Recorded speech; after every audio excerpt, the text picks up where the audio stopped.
Hey, welcome back to the channel, man. I just got some breaking news from the sources in Memphis. I want y'all to pay attention to what's really going on, man.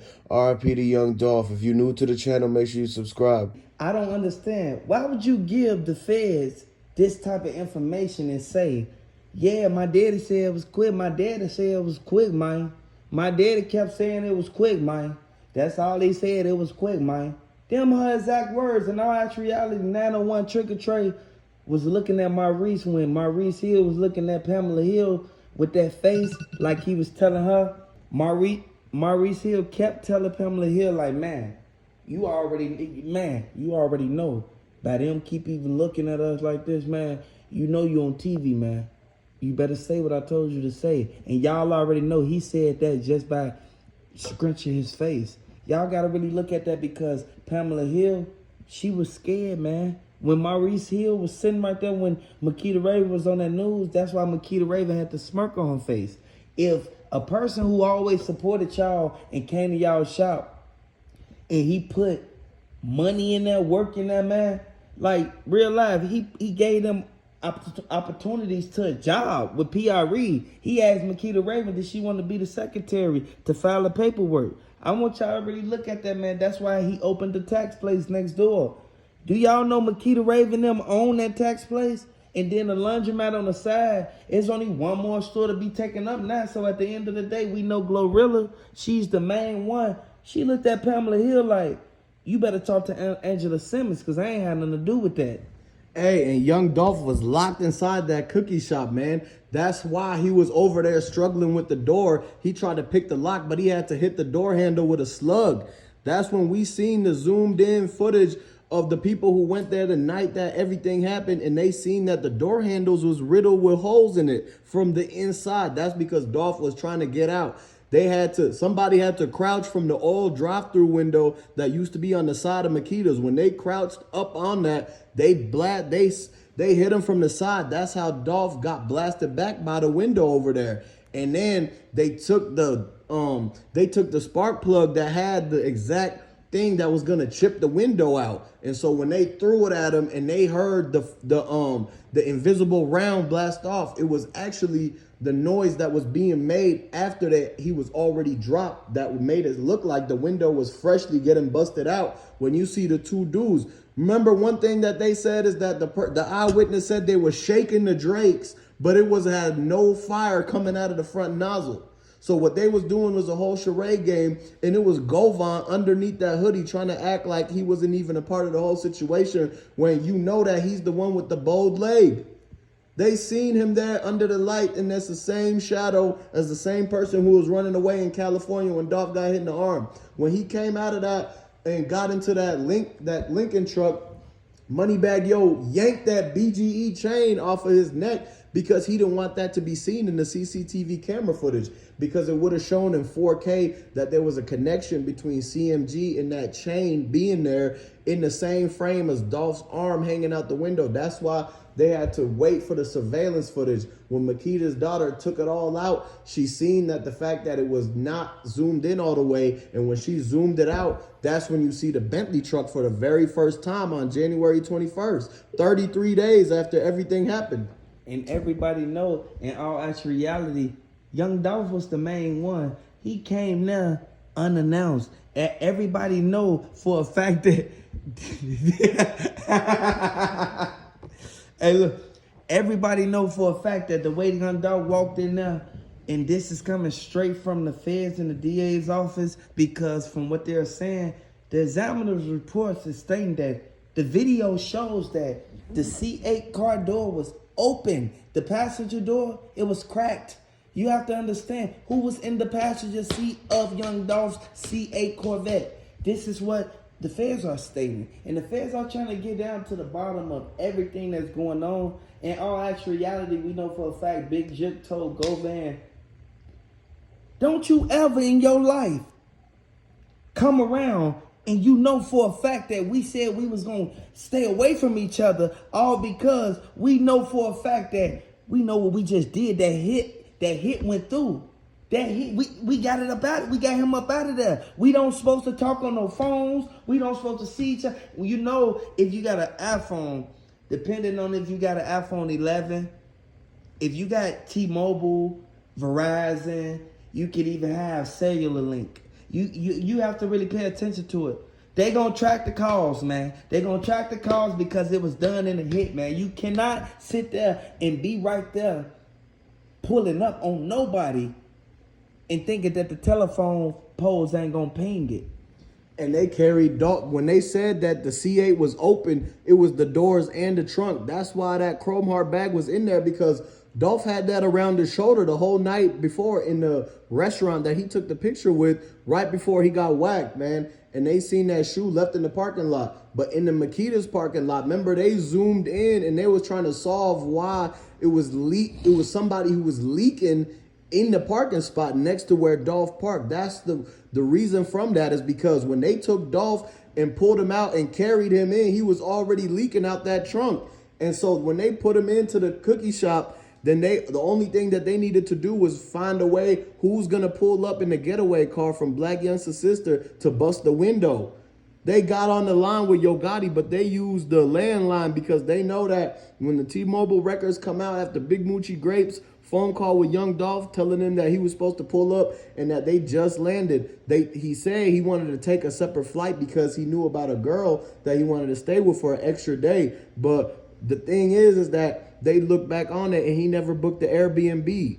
When Gotti's dad found out that Govan was hanging out with Big Jook, that's when they kicked him out of the basement, man. And that's within 2 days, the situation happened at Young Dolph, and you see the tow truck driver getting paid, and JoJo Splat was in the passenger seat. That's how he identified whether they was going to get the C8 or Young Dolph's Lambo. The unit already pulled up. The fact that the dude with the glasses blocked the entrance of Makedas because they did not want them to see everything that was dropped on the ground. When the reports came out that they found Young Dolph's wallet in the bushes and his second iPhone in the dumpster, it was set on fire intentionally, man. And the reason why Makeda's Raven brother went on that interview to speak on it was the fact that they tried to clear their name. They paid $180,000, which was twice as much as what that GoFundMe had brought in. The person who was recording at the gas station, the Shell gas station, if I'm not mistaken, if I got it wrong, y'all let me know in the comment section. I want y'all to know. I wanna bring something to your attention because the feds, they not too happy about this because Makeda Raven brother, the same one with the beard that's not shaved, the same one with the beard with the patches, y'all gotta understand. He already said on the video when he didn't want to get too close to the scene because they had that black truck. Y'all know once that white corner truck come, that black truck coming right behind it. That black truck looked like a Sprinter, but that whole time, that's the evidence van. That's where they put all the evidence in. And we know by that glass being broken and the way that they captured dude, Shadow, instantly, they already said Paper Route Wu was supposed to stay low key. He wasn't supposed to be around PRE that long. They said Paper Route Wu, he was with CMG rocking with the ops. Like at the end of the day, we already know CMG top ops is PRE. Like at the end of the day, we know for a fact that Straight Drop, he was the same one who told Cornelius Smith, man, you better keep your mouth closed because I got to go home and I still got people to feed. I still got people who care about me. Just because you ain't got, your girl just left you and your girl don't want to answer your phone call, that don't mean you got to snitch because you want to go get out of jail so quick just to go see what your girl doing. Come on now, at the end of the day, they fight a serious case. People think that it's a game. You cannot take it for granted. At the end of the day, we know for a fact that Straight Drop was the main one who told PRE Wu, man, you know we really don't rock with y'all, but the money that we getting, y'all already know. Govan, he gonna pay us good. Govan, you already know how Govan do. PRE Wu, he put in plenty of work for that man before this even happened to Dolph. And it was a quiet morning in the cookie shop until they barged in and dragged Young Dolph into the back of it. And instantly PRE Wu grabbed Makeda's daughter and ran her up out of there because he closed her eyes because 20 years down the road, he don't want her to tell about what really happened back there, man. And so all the PREs stand up, man, because a lot of people were saying that we are pre, and they was doing the anthem a long time ago. So put the pre's in the chat, man.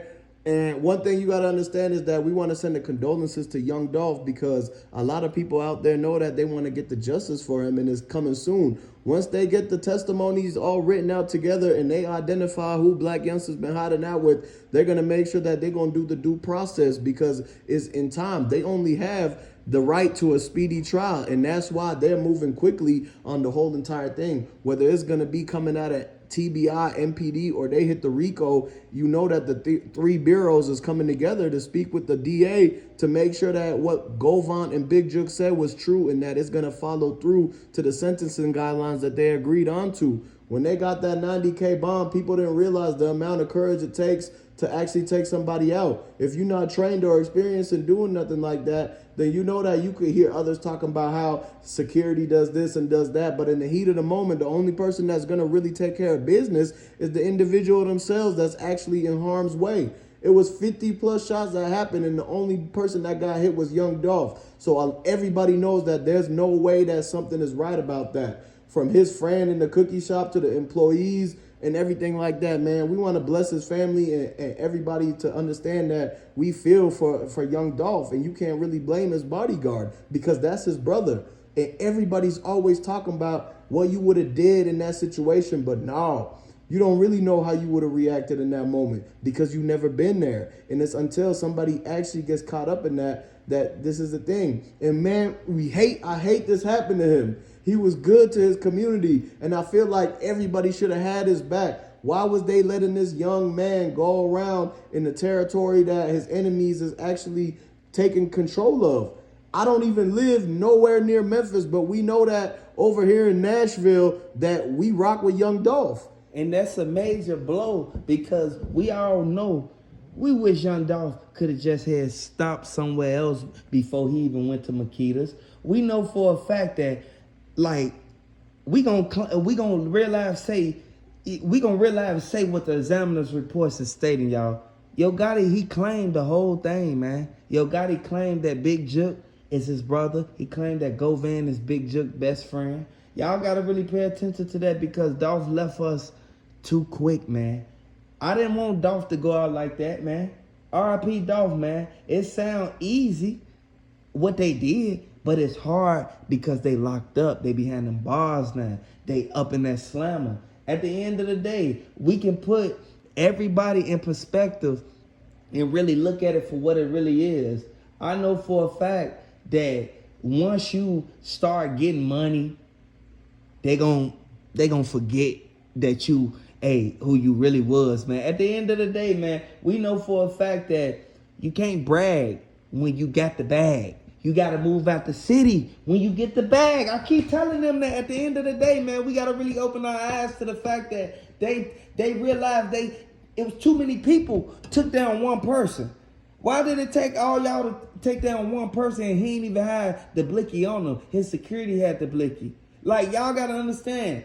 It could have took two people walked up, okay, it's over with that quick. No, Straight Drop and them still locked up, so therefore, at the end of the day, Straight Drop and them still ain't get prosecuted for what they did. Y'all gotta understand, Paper Route Woo, he looking at Key Glock like, Key Glock, you some kin to Mia J, and the only reason I ain't touched you, Key Glock, is because of Mia J. Mia J the one that told Dolph to put Key Glock on, and Dolph bought Key Glock that Benz early, when Key Glock was only 19. He was 19 years old, and Dolph bought him a Benz. Next thing you know, all Dolph windows get busted out, all the cars that he invested all his money in. These people keep saying, they looking at the fact that BGE was the main one told Moneybag Yo, man, prayers to young Dolph, man. Moneybag Yo looked at them like, man, this why I ain't gonna never put y'all on, man. This is why y'all will never really see no bag. You can't really say that he really, you feel me, he dissed nobody. Like, at the end of the day, young Dolph, he didn't want to do that song with Yo Gotti. That's what this whole situation is about. Everybody looking at the fact that the feds ain't got the chalkboard with the pictures and the sticky notes. Y'all got to understand the sticky notes got the faces on them. They gotta stick the sticky notes on the face in order to even know who to apprehend. These the same people who looking at Young Dolph like, boy, Young Dolph should have just sung Yo Gotti the little verse and then it would have been all good. No, it wouldn't have been all good. At the end of the day, you can't really say that if Young Dolph didn't rock with Yo Gotti after Yo Gotti showed him that he was trying to finesse him, like come on now, he wanna start dissing him. That's why I always say I rock with PRE more than I rock with CMG at the end of the day. But you can't really pick a side at the end of the day, man. You have to understand what's really going on and open your eyes to the fact that Young Dolph didn't want to sing Yo Gotti that song because he knew Yo Gotti knew he just got in the game and Yo Gotti wanted to act like that was his song and he let Young Dolph feature. If you feature on a song, that means you ain't the one that made it. That means you ain't the one with the bag. Like at the end of the day, man, people got to really pay attention to what's going on because everybody looked at CEO Daddy O like, man, why didn't you just call a quits? Why didn't you just tell CMG like, man, we gon' get Young Dolph this and he gon' stop it? No, Young Dolph wasn't going. At the end of the day, man, you have to really pay attention to what's going on and really be mindful of the people who they kept around them. And the only reason that Young Dolph didn't get out of because this happened in his own hood. The sad thing is that even they was trying to prevent him from being successful when the circumstances presented itself. It caused a domino effect of a chain reaction to the downfall and the demise of the young man, Young Dolph, man. And we want to put the condolences out there. But at the end of the day, the only reason he did not leave out of Memphis is because Daddy-O wanted to stay there. Otherwise, they would have went on. They would have been out with Gucci Man and everything like that. But you know what? Yo Gotti and Gucci Man already bumped heads, and this was just going to add to it. So he looked at both Young Dolph and everybody else as them stepping on his toes and getting in the way. And so when Govan orchestrated and put that hit together, everything was already a rolling ball, man. The snowball effect had basically got it to where it was no control over what Straight Drop and Cornelius was going to do. One thing that they understood was that they both had one job, and it was to make sure that neither of them get caught for this. And when they did get caught for it, they didn't plan on them going out the way that they did. Once they actually caught up with Shondell and they let him go, they understood that the only way that they was going to ever see the day of light again was that if they told on Shondell to get him back into custody. That's how they knew who to put on the new newspaper clipping to put the stickers together, because when they ran out of the whole tape and push pins, because this whole case was about to get cold until Big Jook slipped up and they came in and searched the whole entire CMG office and found the paperwork from them sending the payments out to Govan. There's no reason why Govan had $100,000 wired to him at the same time that Mia J claimed that they put $100K on Dolph's head. The only way that would make sense is if it was actually going on in the streets. And that's why the people out there in Memphis, they already know that down there in Castalia, down there right in front of Makedas across the street, that set that stands there, they understood what was going on. They didn't come outside that day because they was paid to go in and not see nothing. Everybody hid and turned their heads once they seen the King of Memphis was getting rolled up on, and they didn't want to get in the way because they knew that the power behind the people that was sending that, this was coming from a big higher ups. And so what people failed to realize is that Dolph was helping his brother in this situation, and he was giving him a role to play by letting him be the security. But it was at the cost to him, and the real security would have been more prepared in this. And so the fact that his brother froze up, you can't blame him, man. He's never been the type of person to go out there and do that. He did not walk the same path and was cut from the same cloth as Young Dolph. You see him and he might look like, you know, the way that he is, but the fact that the only reason why he ran out there after straight dropping them is because he finally put together the whole kit and connection. Once he knew that Dolph was locked in there, the moment that they unlocked the door, he ran out of there because the real danger was inside the store. I want everybody to know, and this is my opinion, you can go do your own research. You can go look for this, like, for yourself to do further notice. I want you guys to understand, he got too comfortable in his own turf. Once he literally thought that everybody in his hood was just cool just because he was looking out for him, he got too comfortable on his own turf. It's a sad situation, but we know for a fact they was beefing, so you can't really get mad, but you can also sit there and say, dang, man, dang. Hit the like button, subscribe to the channel, and I want you guys to really open y'all eyes to the fact that CMG, they don't like the fact that they caught that Rico, because this gonna stop